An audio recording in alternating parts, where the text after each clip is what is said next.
کہ دوسروں کے یہاں بھی کوئی بات اچھی ہو سکتی ہے تو اچھی بات کے لینے میں کوئی حرج نہیں ہے، لیکن ہر مسئلے میں تقلید کی جائے، ہر چیز کو اپنا لیا جائے کہ فلاں قوم کا مسئلہ اس لیے اچھا ہی ہوگا، یہ اسوہ نہیں ہے اسلام کا، یہ نبی اکرم صلی اللہ علیہ وسلم کا طریقہ نہیں ہے۔ جس نے غلط رد عمل کا اظہار کیا، کون ہے وہ؟ تو ابو لہب۔ ابو لہب کون ہے؟ تو نبی اکرم صلی اللہ علیہ وسلم کا چچا ہے۔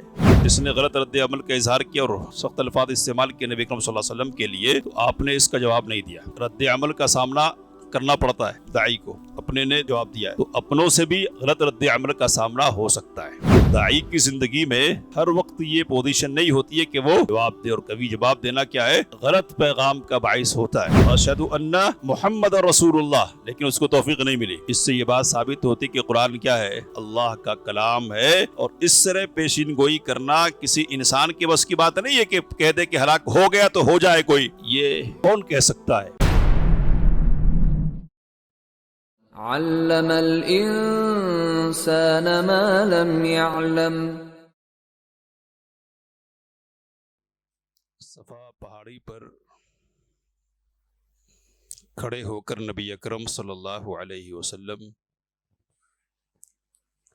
کے پیغام کے حوالے سے باتیں آپ کے سامنے رکھی گئی تھی۔ نبی اکرم صلی اللہ علیہ وسلم نے علانیہ تبلیغ کا حکم اترنے کے بعد صفا پہاڑی پر چڑھ کر یا صباحہ کا نعرہ لگایا۔ یہ کوئی نیا نعرہ نہیں تھا، بلکہ پرانا تھا۔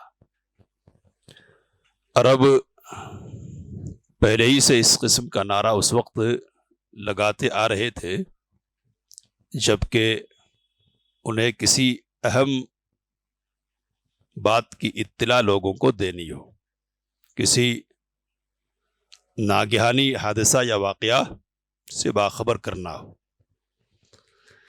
اس کے ساتھ ہی وہ اپنے کپڑے بھی اتار لیا کرتے تھے اور منہ پر مٹی بھی ڈالا کرتے تھے۔ اس طرح ان کا انداز تھا لوگوں کو جمع کرنے کا۔ نبی اکرم صلی اللہ علیہ وسلم نے انداز اختیار کیا، لیکن پورا کا پورا نہیں، بلکہ جو اختیار کیا جا سکتا تھا وہ اختیار کیا، اور جو غلط تھا، جو اختیار کرنے کے قابل نہیں تھا، نبی اکرم صلی اللہ علیہ وسلم نے اس کو اختیار نہیں کیا۔ کپڑا اتارنے کی بات یا مٹی ڈالنے کی بات سر پر اور منہ پر، اس کو اختیار نہیں کیا، کلمہ اپنایا آپ صلی اللہ علیہ وسلم نے۔ تو اس سے یہ سبق ہم کو ملتا ہے کہ دوسروں کے یہاں بھی کوئی بات اچھی ہو سکتی ہے تو اچھی بات کے لینے میں کوئی حرج نہیں ہے، لیکن ہر مسئلے میں تقلید کی جائے، ہر چیز کو اپنا لیا جائے کہ فلاں قوم کا مسئلہ اس لیے اچھا ہی ہوگا، یہ اسوہ نہیں ہے اسلام کا، یہ نبی اکرم صلی اللہ علیہ وسلم کا طریقہ نہیں ہے۔ تو اس کو ہم کو ذہن میں رکھنا چاہیے۔ جو اچھی چیزیں ہیں دنیاوی اعتبار سے شرعی کوئی مخالفت نہیں ہے تو اس کو اختیار کرنے میں کوئی حرج کی بات نہیں ہے۔ اب اعلان کیا نبی اکرم صلی اللہ علیہ وسلم نے، اور ایک ایک کر کے پکارا آپ صلی اللہ علیہ وسلم نے، سارے آئے، سارے، ابو لہب بھی آیا۔ یہ بات آپ کے سامنے آئی کہ سبوں نے اچھا تأثر قبول کیا تھا اس کا، اور کسی نے اپنی طرف سے نبی اکرم صلی اللہ علیہ وسلم کی بات کے جواب میں کسی رد عمل کا اظہار نہیں کیا، غلط رد عمل کا۔ صرف ایک شخص ہے کہ جس نے غلط رد عمل کا اظہار کیا، کون ہے وہ؟ تو ابو لہب۔ ابو لہب کون ہے؟ تو نبی اکرم صلی اللہ علیہ وسلم کا چچا ہے۔ علماء کہتے ہیں کہ اس نے غلط رد عمل کا اظہار کیا اور سخت الفاظ استعمال کیے نبی اکرم صلی اللہ علیہ وسلم کے لیے، تو آپ نے اس کا جواب نہیں دیا۔ تو تین باتیں یہاں، بلکہ چار باتیں ہیں کہ جن کو ہم کو سمجھ لینا چاہیے۔ پہلی بات یہ ہے کہ رد عمل کا سامنا کرنا پڑتا ہے داعی کو، اپنے نے جواب دیا ہے تو اپنوں سے بھی غلط رد عمل کا سامنا ہو سکتا ہے۔ دوسری بات اس سلسلے میں یہ ہے کہ ابو لہب کو اللہ تعالیٰ کی طرف سے جواب دیا گیا، نبی اکرم صلی اللہ علیہ وسلم نے جواب نہیں دیا. تو داعی کی زندگی میں ہر وقت یہ پوزیشن نہیں ہوتی ہے کہ وہ جواب دے، اور کبھی جواب دینا کیا ہے، غلط پیغام کا باعث ہوتا ہے. ظاہر سی بات ہے کہ چچا ہیں، بڑے ہیں، یہ عجیب صورتحال ہے کہ چچا کی طرف سے غلط رد عمل کا سامنا کرنا پڑ رہا ہے. اب کیا کیا جائے؟ تو جس کے لیے اس نے غلط الفاظ استعمال کیے وہ کوئی ایسا اور ویسا شخص تو نہیں تھا نا، وہ اللہ کا محبوب تھا. تو اللہ نے اپنے محبوب کی مجبوری دیکھی، صورتحال دیکھا، اور پھر اللہ نے خود اپنی طرف سے جواب دے دیا. کیا جواب ہے؟ تو تبت یدا ابی لہب و تب، ابو لہب کے دونوں ہاتھ ٹوٹ جائیں، اور پھر کہا کہ وہ ہلاک ہو گیا. تو اللہ نے جواب دیا. جب صورتحال یہ ہو کہ نبی صلی اللہ علیہ وسلم کی طرف سے کوئی دفاع کرنے والا نہیں ہونا، تو دفاع کون کرتا ہے؟ اللہ کرتا ہے. یہ دو باتیں ہو گئی. تیسری بات اس سلسلے میں یہ ہے کہ اللہ نے کہہ دیا کہ ہلاک ہو گیا، ابھی زندہ تھا، یہ زندہ، اور ایک عرصے تک زندہ رہا. کتنا عرصہ ہوگا؟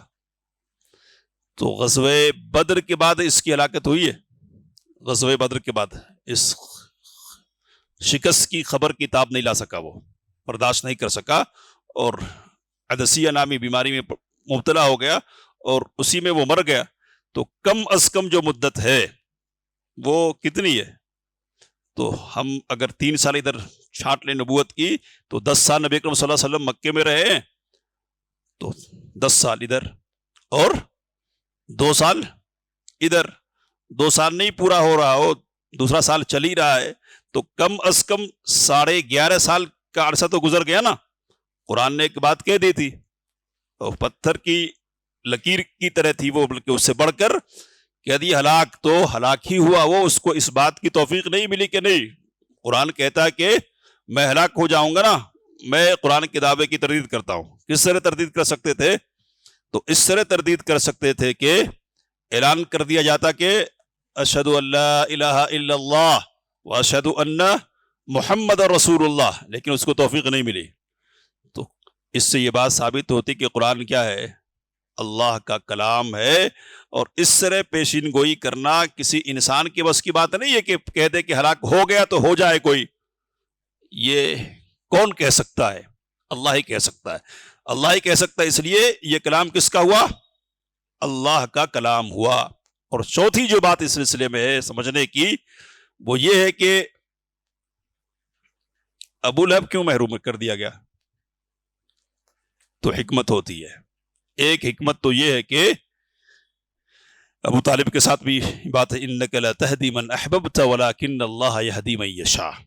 آپ جسے چاہے ہدایت نہیں دے سکتے، بلکہ اللہ جس کو چاہتا ہے ہدایت دیتا ہے.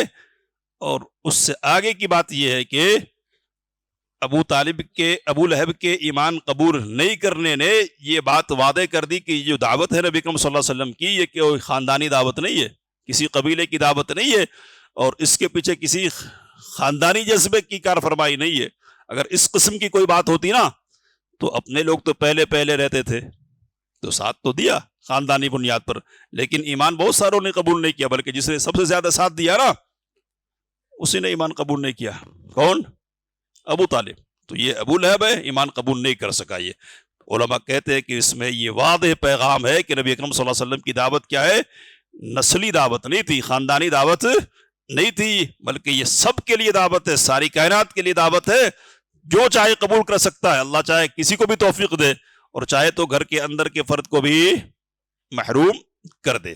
تو یہ اس پیغام کے حوالے سے اب نبی اکرم صلی اللہ علیہ وسلم نے اپنی پوزیشن وعدے کی. اس پر ذرا غور کیجئے. قاضی سلمان منصور پوری رحمۃ اللہ علیہ کی کتاب ہے، رحمۃ للعالمین سیرت پر، زبردست کتاب ہے. تو اس کتاب میں انہوں نے لکھا ہے کہ نبی اکرم صلی اللہ علیہ وسلم نے یہ فرمایا مخاطب کر کے لوگوں کو کہ دیکھو میں اس پہاڑ پر ہوں، میں ادھر بھی دیکھ رہا ہوں اور تم کو بھی دیکھ رہا ہوں، تم کو بھی. اگر میں یہ کہوں کہ اس پہاڑ کے پیچھے ایک لشکر ہے جو تم پر کسی لمحے بھی حملہ کرنے کے لیے تیار ہے، کیا تم میری بات مانو گے؟ تو جو جواب آیا ہم کو معلوم ہے، کہا کہ کیوں نہیں مانیں گے، ما جربنا علیک الا صدقہ، ہمیشہ کا تجربہ آپ کے سلسلے میں ہمارا یہی رہا کہ آپ نے ہمیشہ سچ ہی بولا ہے، اس لیے ہم آپ کی بات کی تصدیق کریں گے۔ قاضی سلیمان منصور پوری رحمۃ اللہ علیہ کہتے ہیں کہ ایک پیغمبر کی جو پوزیشن ہوتی ہے نا، اس پوزیشن کو نبی اکرم صلی اللہ علیہ وسلم نے وعدے کیا یہاں پہاڑ پر ٹھہر کر، کیا ہے؟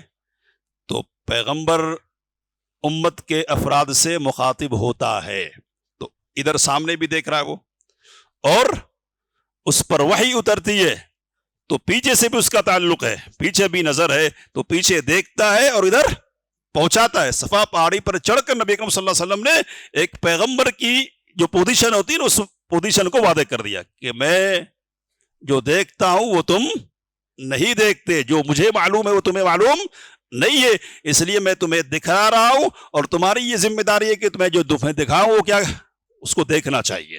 تو میں ادھر بھی دیکھ رہا ہوں وحی کی بنیاد پر، اور تم کو بھی دیکھ رہا ہوں وحی کی روشنی کی بنیاد پر، میں تمہاری رہنمائی کر رہا ہوں۔ تو یہ کچھ باتیں تھی۔ آگے مولانا صفی الرحمن مبارک پوری رحمۃ اللہ علیہ لکھتے ہیں کہ عام لوگ تو حیرتی میں پڑے رہے کہ یہ کیا ہو رہا ہے، اور کسی قسم کا رد عمل ان کی طرف سے سامنے نہیں آیا۔ کہتے ہیں کہ حیرت و تعجب ختم ہوا اور مطمئن ہو گئے تو متکبرانہ خیالات نے اپنی راہ بنائی، یعنی تکبر پھر آ گیا اندر، اور جو تاثر تھا وہ ختم ہو گیا، اور انہوں نے اس تبلیغ اور ڈراوے کو حقارت اور مذاق کی نظر سے دیکھا کہ آتے رہتے ہیں لوگ، باتیں بناتے رہتے، اس سے پہلے بھی لوگ باتیں کرتے رہے۔ چنانچہ نبی صلی اللہ علیہ وسلم جب ان کے بڑوں کے پاس سے گزرتے تو وہ اس طرح کی باتیں کہتے کہ یہی ہے کہ جسے اللہ نے رسول بنایا ہے، مطلب طنز، تمسخر، استہزاء، مذاق۔ کہتے کہ ابو کبشہ کا یہ لڑکا آسمان سے مخاطب کیا جاتا ہے، یعنی اس کا دعویٰ ہے کہ کہتا کہ آسمان سے اس پر وحی اترتی ہے اور آسمان والا اس سے گفتگو کرتا ہے، بات کرتا ہے، تو اس طرح مذاق بناتے تھے۔ کہتے کہ ابو کبشہ نبی صلی اللہ علیہ وسلم کے نانیحالی نسب میں پڑتا تھا، یعنی نانیحالی سلسلے میں اوپر جا کر نبی اکرم صلی اللہ علیہ وسلم کے رشتے میں پڑتا تھا۔ اس نے قریش کا دین چھوڑ کر نصرانیت اختیار کر لی تھی، عیسائیت۔ اس لیے جب نبی صلی اللہ علیہ وسلم نے ان سے الگ دین کا اعلان کیا، یعنی قریش سے، تو انہوں نے آپ صلی اللہ علیہ وسلم کو تحقیر اور طعنہ زنی کی نیت سے ابو کبشہ کی طرف منسوب کیا اور اس کے مثل قرار دیا۔ کہنے کا مطلب کیا تھا؟ ابو کبشہ کا ذکر کس لیے یہ؟ تو یہ بتلانے کے لیے کہ اس کی بات پر زیادہ توجہ دینے کی ضرورت نہیں ہے، پہلے بھی اس طرح کی باتیں کرنے والے اکا دکا افراد اٹھتے رہے، جیسے وہ ختم ہو گئے اسی طرح یہ بھی ختم ہو جائے گا، اور جس طرح ان کی آواز ختم ہوگی اسی طرح اس کی آواز بھی دب جائے گی۔ لیکن نبی صلی اللہ علیہ وسلم اپنا پیغام لوگوں کو سناتے رہے، یا قوم اعبد اللہ ما لکم من الہ غیرہ کی دعوت لوگوں کو دیتے رہے، اور پھر یہ ہوا کہ کھلم کھلا عبادت بھی مسلمانوں نے شروع کر دی، آپ صلی اللہ علیہ وسلم نے خاص طور پر شروع کر دی۔ تو اب یہ جو صورتحال کی تبدیلی ہے نا، ایک انداز تو یہ کہ تحقیر کی جائے، حقارت سے دیکھا جائے، مذاق بنا کر چھوڑ دیا جائے، لیکن یہ جو منظر سامنے آ رہا ہے نا کہ نمازیں پڑھی جا رہی ہے کھلم کھلا، اور لوگ اکا دکا ہی صحیح دین میں آہستہ سے داخل ہو رہے ہیں، تو اب یہ جو صورتحال ہے، اس صورتحال کا مقابلہ کیسے کریں گے؟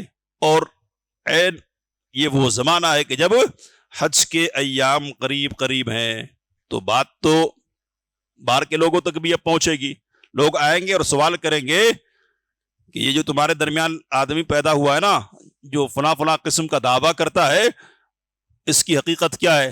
لوگ اس کی طرف کیوں مائل ہو رہے ہیں؟ تو اب اس صورتحال کا مقابلہ کیسے کریں گے اور لوگوں کو کیسے جواب دیں گے؟ تو اس بنیاد پر میٹنگ بلائی گئی، اور اس بات پر غور و فکر ہوا کہ جب حجاج آئیں گے تو ان کو کیا جواب دینا ہے۔ تو ایک بات پر اتفاق کر لینا چاہیے، کیا ہے؟ کوئی ایک بات سب کہے، الگ الگ باتیں کہیں گے نا تو لوگ تو جھٹلائیں گے اور سمجھیں گے کہ بس اڑا رہے ہیں یہ، اس لیے کسی ایک بات پر متفق ہو جائیں اور وہی بات لوگوں کے سامنے کرے. تو یہ جو تدبیر ہے نا اس کی تفصیل انشاءاللہ ہمارے سامنے آئیں گی آگے، لیکن اس سے یہ پیغام ہے کہ حق کا مقابلہ کرنے کے لیے میٹنگیں ہوتی ہے. یہ قدیم اہل باطل کا طریقہ ہے اور مختلف طریقے سوچتے ہیں، لیکن باطل کے سامنے کون سا طریقہ رہ سکتا ہے؟ تو طریقے کا نقص ظاہر ہو جاتا ہے، اور کس طرح ظاہر ہوتا ہے وہ ہمارے سامنے آئے گا. ابھی خلاصے کے طور پر جو بات ہے وہ کیا ہے کہ حق کی دعوت علانیہ ہونی چاہیے. پہلے بات آپ کے سامنے آئی ہے، اور اس سلسلے میں کسی مداہنت کو قبول نہیں کرنا چاہیے. اصل حق کے سلسلے میں کیا ہے؟ اعلان ہے، اصرار نہیں ہے، چھپانا نہیں ہے، بلکہ پرچار کرنا. نبی اکرم صلی اللہ علیہ وسلم نے 3 سال کے بعد اس کا آغاز کر دیا تھا. انشاءاللہ مزید باتیں ہوں گی. اللہ سے دعا کہ ان باتوں کو سمجھنے سے کام لینے کی توفیق مت فرمائے. آمین وآخر دعوانا الحمدللہ رب العالمین. علم الإنسان ما لم يعلم